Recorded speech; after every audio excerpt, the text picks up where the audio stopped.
Hello, families and friends. For those of you who do know me, and for those of you who don't, my name is Sean Weed. I am a former Marine, and for 13 years, roughly, for 12 years, 10 months, 15 days, I was serving in the Marine Corps. And this may make you like me or not like me, just depending. Some of you, after me telling you this, will see me as a person who is defiant against people in authority, and others will see the real me, who is one of those people who is willing to speak even if it costs them everything. Okay, especially if the situation is wrong, because I am a person that really dislikes injustice. Injustice is a pet peeve of mine. So when I see it, I speak against it no matter what it costs me. Just so you can see that I truly was in the Marine Corps, this is my certificate of acceptance. This is School of Infantry or Marine Combat Training, MCT, which I did in September of 1991. My promotion to Private First Class in November of 1991. U.S. Field Artillery School at Fort Sill, Oklahoma. Yes, the Marines do attend a Army for its howitzer training or artillery training. My promotion to Lance Corporal, which took place in July of '92. My meritorious mass, which was a little pat on the back, I guess you could say, which took place in October of '93. Another meritorious mass in September of '93. Another Fort Sill school certificate for going through survey school. Letter of commendation in August of '93. Letter of appreciation in November of '93. Certificate of good conduct, and this is me with Lieutenant Cawthorn and my first re-enlistment. I'll just go ahead and put that down right there. Another meritorious mass in November. Let's see here. Honorable discharge. Of course, that's out of order. Promotion to corporal in March of '95. A certificate of commendation.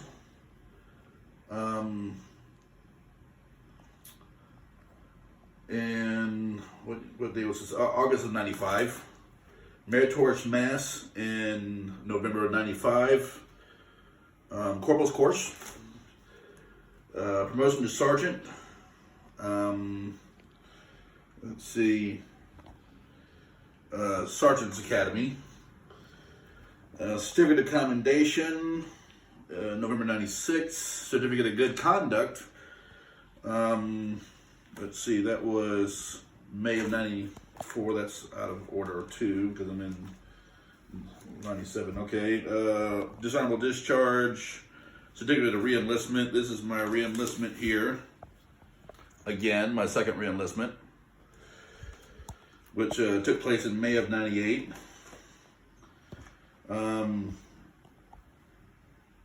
Certificate of commendation in August of '98.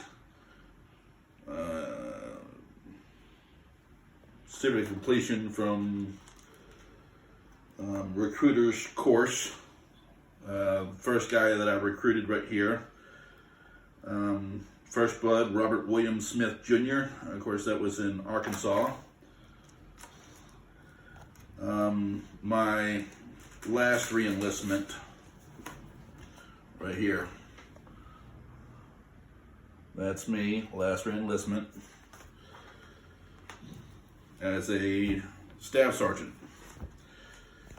And then after that, I got more or less blackballed out of the Marine Corps. I've gotten all kinds of commendations, really no not many medals or So if you looked at me in uniform, you're not going to see a chest full of ribbons. I never went to war. I trained a lot of people to go to war. Actually, I trained the first 3 units that went to not Desert Shield, Desert Storm. I was in during that time, but Operation Iraqi Freedom. Keep it focused on me, right here. Okay, you gotta pay attention. Okay, so anyway, I trained the first 3 units that went over there. Actually, the thing that pretty much got me kicked out, or forced out, I don't want to say kicked out, but forced out, was the fact that 8 months before we went over there to Afghanistan, I went into my CO's office and told him that for the 8 months that he had been there, that we had done nothing, we had done no training, that everyone was rusty, and if it popped off and we had to go to war, that he was going to be sending many guys home in a body bag, and that he didn't even know their names because he didn't even show up to formation. I told him a lot of things, which I'm not going to repeat because I didn't tell him in a nice way. But I basically told him that he needed to do a anal cranial evacuation. In other words, pull his head out of his posterior and get with it and start training this unit so that when it popped off, we could be ready to go to war.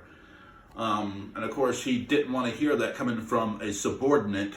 So he made it his purpose in life to crush my career, which he did, like the cherry off a cigarette, like a Coke can.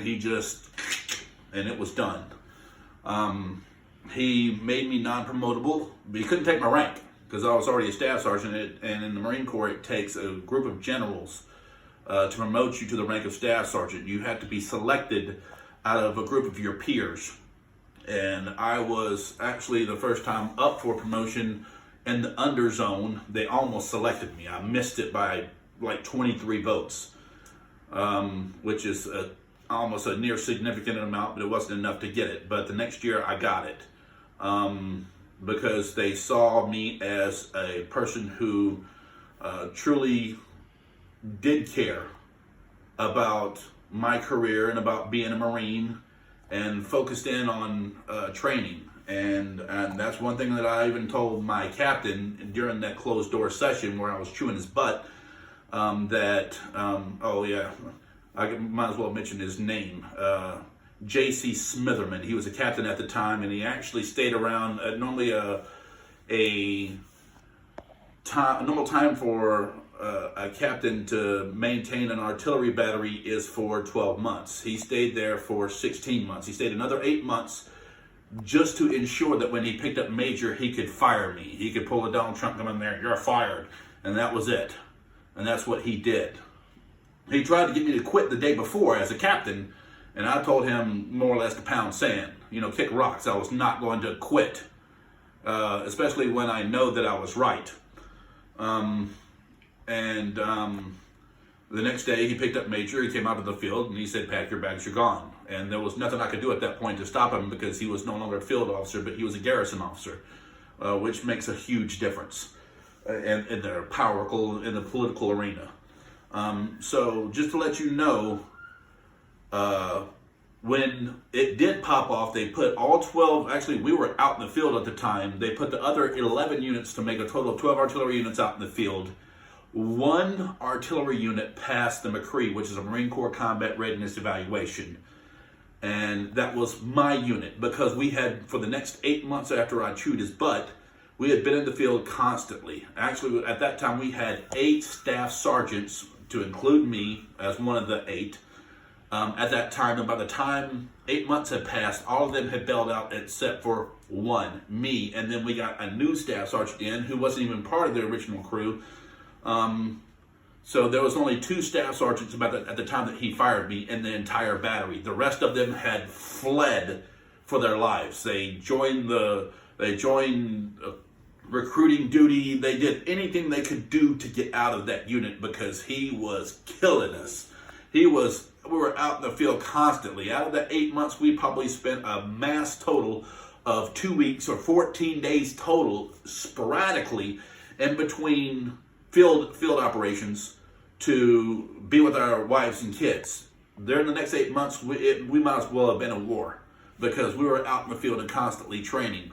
But either way, when it popped off and they said, okay, stick all 12 artillery units out in the field, let's find out who's ready. Only one unit was ready, and that was my unit. We passed that McCree with a 96. The minimal passing score for the Marine Corps is 80%. Hey, right here, right here, right here. Pay attention. Okay. He was the minimum passing score was at 80%, and he we passed with a 96. The runner-up, the second place, scored a 78, so they failed. And then the rest of them were like 54 and below. So there was only one artillery unit out of 12 that was ready to go when they said, let's go. Find out who's ready, put them on the plane in the next 3 days. And that's exactly what happened. They put us out in the field, my unit passed, and on that very next day, after we were the only unit that passed, our captain got promoted to major, go figure, and he fired me. We did another retest in which I wasn't there, but I trained my guys so well that they scored nearly the same. Actually, they scored just a tiny bit higher. They scored a 98. They fixed the thing that they had messed up the day before. Actually, they fixed 1 out of 2 mistakes. The other one they couldn't fix because they didn't know how without me. I could have taught them how to fix it, but they weren't ready at the time. I trained them up as high as I could train them, and then no more. That one thing they could not actually perform without me, so if I was there, we would have scored even higher. We probably would have scored 100%. But I was proud of them. Even though that I was fired and taken out of the unit, they scored a 98 without me. And then they were the unit, that Charlie 110, or Charlie 1st Battalion, 10th Marine, 2nd Marine Division, Camp Lejeune, North Carolina. They were the first artillery unit to go to Afghanistan.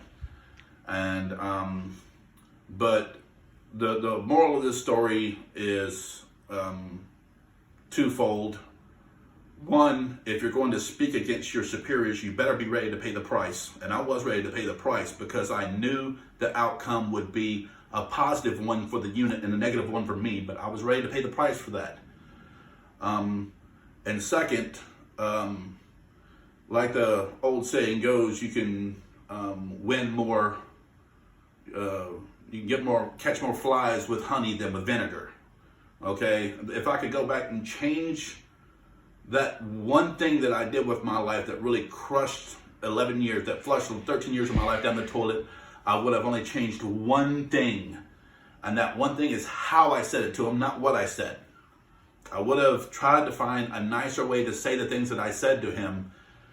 And if not, then I would have just come out the same way and it would have been the same result. And probably would, even if I would have said, I mean, nobody likes to be told to eat a turd sandwich, even in a nice way.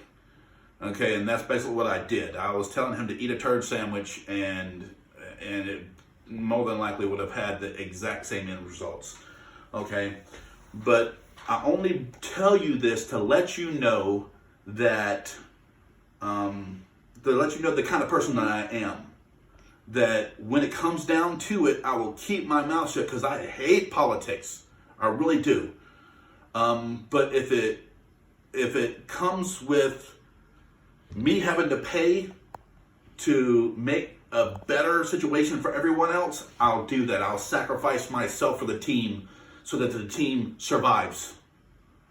Because if I didn't sacrifice myself at that moment, if I had just played politics, kept my mouth shut, there would have been no units ready to go when Afghanistan popped off. None of them. We would have failed surely just as easily as the rest of them did. But we didn't because I sacrificed myself for the team. And right now, I think that same situation is in play for our country. So I wrote this. I couldn't stay up. I stayed up literally all night long writing 3 pages. And I know 3 pages is a lot, but I think this is necessary for you to hear. Okay? This is concerning our Constitution. And so anyway, I'll just jump right into it. Okay. I'm going to read off these 3 pages, and please stay around for this, because this is the whole point of this video. Not the first half, but the second half. Okay. Theocracy is where a priest becomes a king, or where a king claims that he's the only one donned by God to be in that position. And of course, you can't go against the king because you're going against God. Okay. To rule over a nation. So a theocracy is where a king rules over a nation. A democracy is where the people rule. When we as a people got tired of being oppressed by the kings of other countries, such as England mainly, France and Spain, we decided it was in our best interest to break off from them as individual colonies and band together to become a free people. What's commonly referred to as the preamble of the Constitution was written. Number 1, to let the kings know that we wouldn't stand to be taxed to poverty while being executed as traitors against the crown for speaking up, like I did. And number 2, to let all the colonies know that the only way to be free is to stand together. The only way to truly stop a bully is for everyone to stand together. We, the people, is written in large and bold letters as a way of saying our voices will be heard because we are no longer your subjects. We have no king and need no king. We may be many colonies from many countries, but we are perfectly united. We are tired of the tyranny and united for justice. If you, as a king, attack one colony, then you fight us all. We want peace in our land, but have no domestic tranquility. All you care for is the money and have no compassion for the general welfare. So we form a union to ensure a common defense. We will fight for our freedom and our children's freedom and for our posterity, which is the future generations. We have written this as a testimony for all generations, both near and far, and this is how we will run our country. There were 7 articles that were laid out as the branches of government: legislative, executive, judicial, balance between state and government, how to amend the Constitution, establishes Constitution as law for all states, and finally the number of states, which was 9 out of 13, required to agree to adopt the document for it to apply to all the states, or a majority rule, so 69% agreeable. Now that we have 50 states, if that were to take place again, it would take 35 states to ratify a constitution as a legal document applicable to all land. Many would not sign without a Bill of Rights. After all, that's what the whole fight was for originally, was for individual freedom. The Declaration of Independence, not just how a government should function, but individual freedom. And in time, it becomes necessary for people to cut political ties so that they can become an equal among the nations with the other great countries, when nature and God has given them the ability. However, they should state that their just cause for the separation. It is just common sense that all men are created equal. All men are given by their Creator rights that cannot be given away, such as life. God gave you your life and formed you in the womb. No man has the right to take that life that he did not give. Freedom. Only evil men did seek to enslave other men. But since a man did not make you, then a man cannot own you. You were born free.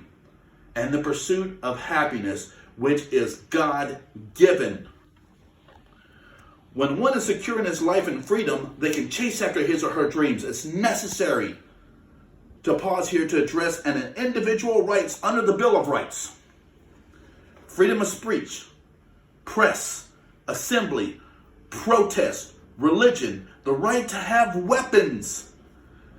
The third one, to protect homeowners from the government allowing the military to take over private homes, which happened during the war because the English would send troops over there and they had nowhere to go, so they would take over houses.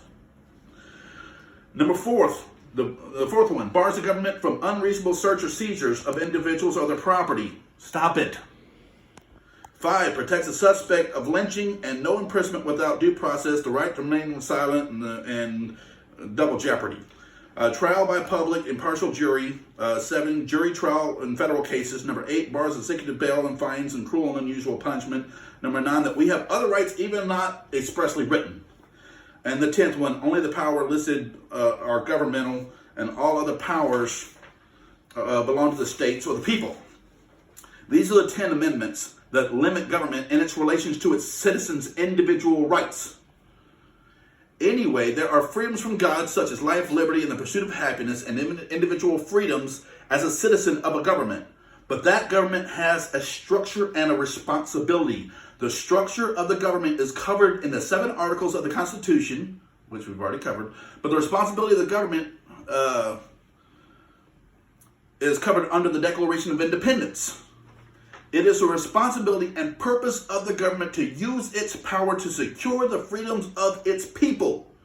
But the people are the ones that give government its power. And if the government acts to take away those freedoms of the people, then it is the right of the people to abolish that government and institute a new government in a form most likely to affect their safety and happiness. If the government oversteps its bounds continually and will not hear its people, then it is the right and the duty of the people to throw off or dismantle that government. There is no government without people. Our government is either for the people and by the people, or they are against us. We are a free people, and our government is made of free people. So it does not make sense that our government would try to enslave us, because to enslave us is to enslave themselves. To quote Walter E. Williams, an American economist, nothing in our Constitution suggests that our government is the grantor of rights. Instead, government is a protector of rights. And I'll go ahead and say what he didn't. God is the grantor of our rights, which are life, freedom, and the pursuit of happiness. And we should proudly embrace this fact and be willing to fight for these rights with actual weapons or on your knees in prayer. If you do not fight for your freedoms, then you do not deserve to have them. If you are of able body and mind, then pick up a weapon and fight.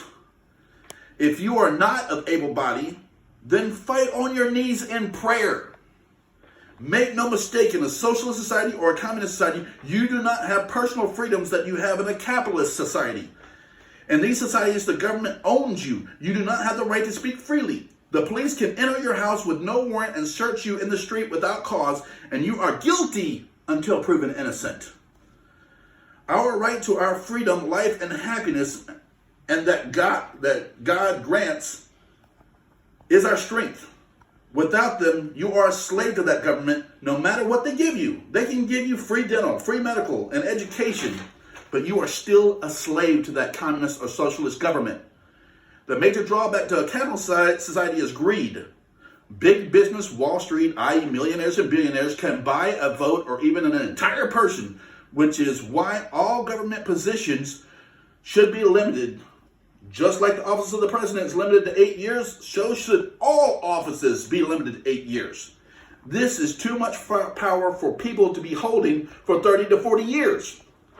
For those thinking that I am overreaching, try on these facts. There are 538 people in the Electoral College. 95% of them are millionaires, and of those 95% of them, all of them, do not have regular jobs or own a business. Ever wonder where their money comes from?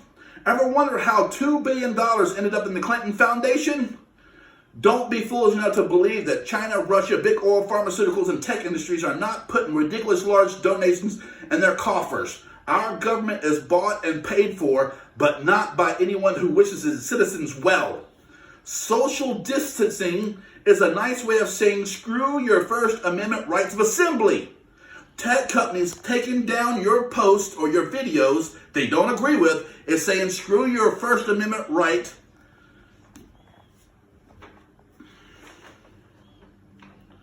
of freedom of the press or free speech. And if your videos do not proliferate hate, then why are they taking it down? Wearing masks is nothing more than fear-mongering. And they want us to be separated and not united, especially now. They're using greed to take our country and fear to separate us. The question is are we going to let them? The government has already shown that it does not have